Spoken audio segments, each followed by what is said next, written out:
So anyway, yeah, one of the bad shows I did, I work colleges a lot, which colleges are great because they pay a lot more. Like, they pay more than clubs. Like, for what I make in a week at a comedy club, I can make for one night at a college. But that doesn't mean the shows are good, okay?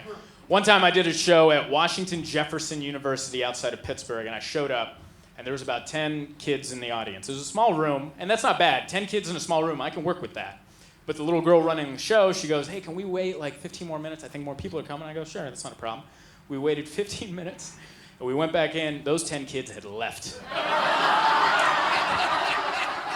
But she goes, oh, I'm sorry, and just hands me a fat check and goes, good night. And I'm like, why are you sorry? This is the most amazing thing that's ever happened. I get to go back to the Marriott and drink at the bar on a Tuesday. This is amazing. And the next night, I'm doing Penn State Harrisburg. And I walk in, similar situation, except there are no 10 kids. There's nobody. I walk into a cafeteria. There's like 3 students a quarter mile away studying, and no one's near the stage. And I'm like, this is great. They're just going to hand me a check. I'm going to go to the bar. This is wonderful. This is what dreams are made of.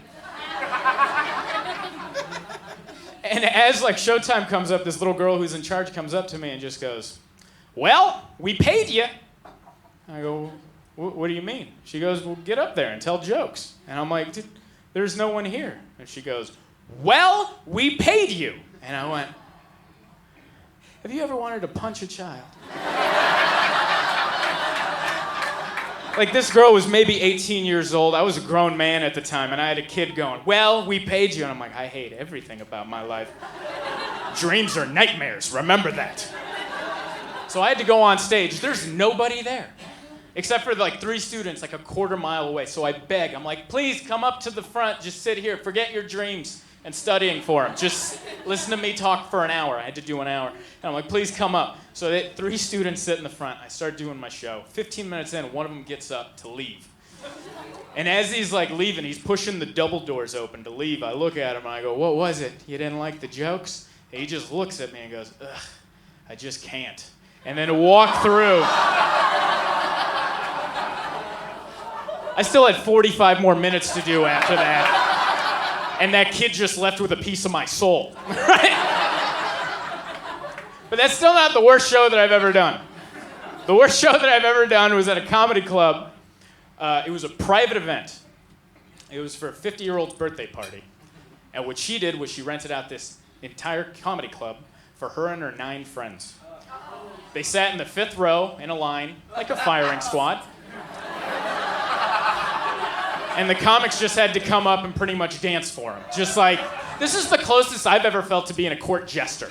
Just, I should have had like a funny hat and bells on my shoes, just dancing, waiting for them to go dilly dilly. That's pretty much what was going on. Now, when I got there, the manager of the club goes, listen, you're going on last. You're only gonna have to do about 10 minutes and you'll know your time is up when you see the birthday cake coming up the side, and that's when you're just gonna start singing happy birthday. And I'm like, that sounds absolutely horrible. But I'm obviously not in charge, so this is what we're doing.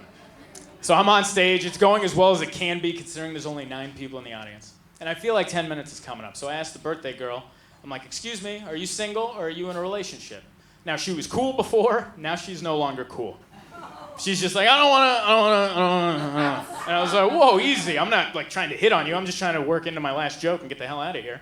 Are you single or are you in a relationship? She's like, I don't wanna. And then now there's like a half huddle with the people she's there with. They start breaking out into like a huddle. And I'm like, what the hell is going on? And after like a 10-second timeout, she pops up out of the huddle like a whack-a-mole. She just pops right up. And she looks at me and she goes, I'm a widow. Yeah, you feel that in the air right now? You feel that?